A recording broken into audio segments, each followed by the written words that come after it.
BJP সরকার আজ শনিবার মন্ত্রিসভা গঠন করেছে আমাকে বাড়ির দ্বারে। শনিবার তো শনি ঠাকুরের পুজো হয়েছে। শনি জানে কা টাইম বহুত আচ্ছা হতা হয়।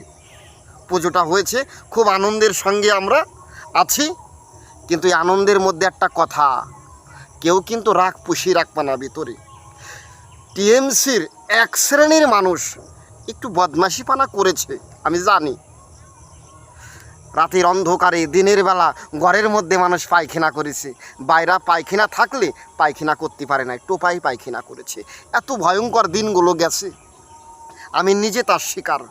তবুও বলতেছি, আপনারা নিশ্চয়ই গৌর লীলা দেখেছেন।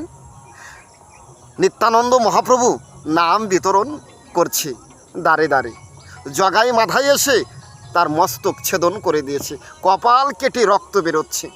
গৌর হরি দেখছে রক্ত, উনি হয়ে গেছে বিরক্ত। সঙ্গে সঙ্গে বলছে সুদর্শন সুদর্শন, চক্র মাথার দ্বারে ভন ভন ভন করে ঘুরতেছে। তখন নিত্যানন্দ মহাপ্রভু গিয়ে বলছে, প্রভু তুমি তো কলিহত জীবকে নাম দিয়ে উদ্ধার করবে, অস্ত্র দিয়ে নয়।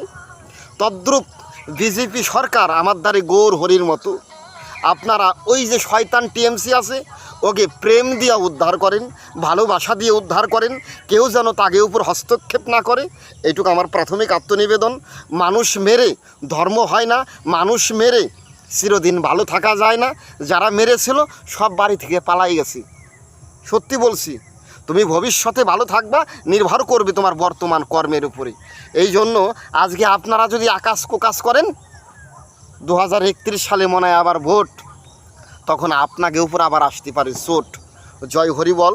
ভুল ত্রুটি হলে ক্ষমা করবেন। জয় হরিবল। আমার শিক্ষাগত যোগ্যতা সেরকম নাই, এই জন্য ভুল হলেই পরে অতি পারে, আমি কিন্তু ক্ষমা চাই। জয় হরিবল, জয় ভবা, জয় পাগল।